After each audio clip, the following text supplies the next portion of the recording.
honour to introduce Liz French from the Betteshanger Women's Support Group and Women Against Pit Closures. Liz was the wife, now widow, of Terry French, one of the miners jailed during the strike, and Terry was jailed for 5 years after a picket line scuffle with a policeman. And Claire still remembers her speaking at the 1985 Young Socialists Conference. That was the Labour Party Young Socialist Conference. Yeah. That party you used to belong to then, Andy? Yes, that one, yeah. Liz is going to speak to us about those times and also, I think, give us a song. So I'll hand over to Liz.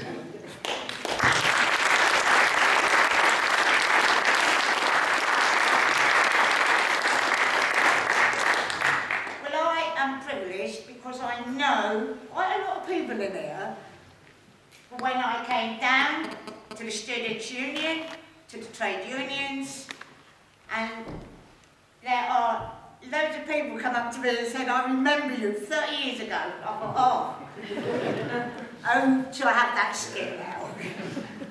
But I am lucky and I am proud that I was a miner's wife and a miner's daughter. I grew up in a mining family, and I don't care what anybody says that we lost. To us women who stood out for a whole year, and me 3 years, and always some more wives that husbands were in prison, and did the Justice for Mine Workers campaign, and release our political prisoners, and victimised miners. I mean, we spent years after the strike, but I am proud that I was one of them, because, as Terry said, we kept them communities going for a whole year without any money, because I think even families with 3 and 4 children, the state only gave you £16 a week, and that's all you got. The miners were considered to get nothing at all unless they went away picketing, and they were given £3 a day, weren't they, to live on. But we fundraised, we travelled the globe, and I was one of the lucky ones. America, Belgium, Germany, Denmark. I literally travelled the globe to fundraise and bring money home, get that message out, and there were thousands of women like us. Now, the first part of the strike, when I first went and was asked to go to a meeting, I thought, blimey, it's London. Do you know, I'd never been on a train on my own in my life. That sounds silly at 30, but I hadn't. I'd been with our little family. I'd never actually got on a train on my own. And there I was, a year later, tootling off to America on my own. And you know what? It gave women that power, that if you want to, you can get up and you can go out there and you can do exactly what you want. You know, you do not have to be that little wife at home. Though I do have to say I was married at first to a male chauvinist who you will help in the strike because it's going to be a long one. Halfway through, when he came back off a picketing for a week, said, where are you going? I said, oh, I'm off to Belgium with the girls. You can't, because you've got to wash these clothes and you're not going. A big rat, I said, well, too late, and I just walked out the door. And a week later, when I come back, and he said, and I've been down that strike centre and I've told him, you're not here, you're not coming again. He said, if you can't be home washing my clothes and cooking, and that is a serious problem though. And I went down the strike set and they went, I said, I'll take the notice of him, he's got a monk on because you don't know how to use a washing machine. And he didn't. So I wrote it on a piece of paper and I stuck it. But I weren't the only one, because there were thousands of women that had never actually, when I bumped into the Welsh girls, they'd never been out of the valleys. You know, they'd never been up into London and up north. And it was brilliant to see these women. And when we started this campaign up in Sheffield with the Women Against Pit Closures, delegations from all of the pits. I know I love my photo at home of it.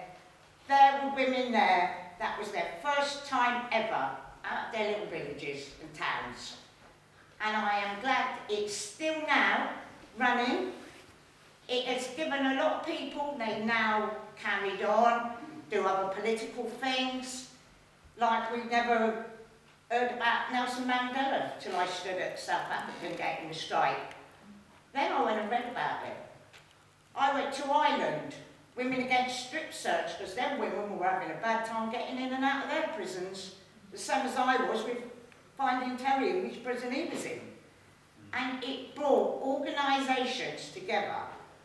And under that miners' banner was socialists, revolutionary, communists, all under a great big umbrella, NUM. And what was saddened after that, it seemed to just disintegrate.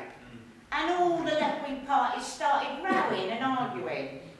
So as I went on, and I've got people coming to me saying, will you do this meeting, will you? Oh, you can't go and talk to them. I said, I can talk to who I like. Women Against Pit Closures.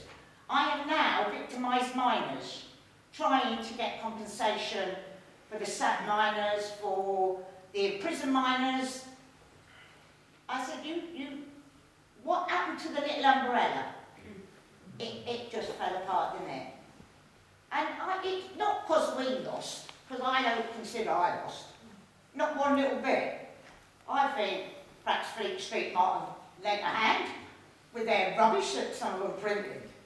But I didn't hold it against them, I stood on their picket lines.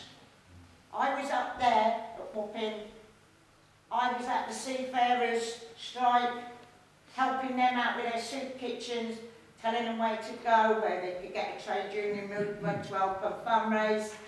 And I carried on. But I do have to say, after about 5 years, I did want to go back in my little house and decorate it for one, because it looked like a little tip. And I did settle back down, but it took me then 5 years of doing what I did.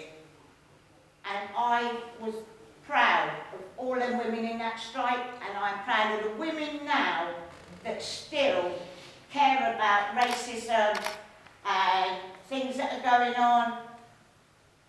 And I wish now I'd stayed out there, but I tell you what, I was worn out. I literally wore myself out travelling. And now, I was the 20th anniversary I done, the 25th, and now I'm doing the 30th.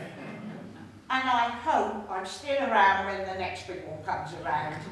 Because whatever you say, at the end of the day, us women in that strike were marvellous.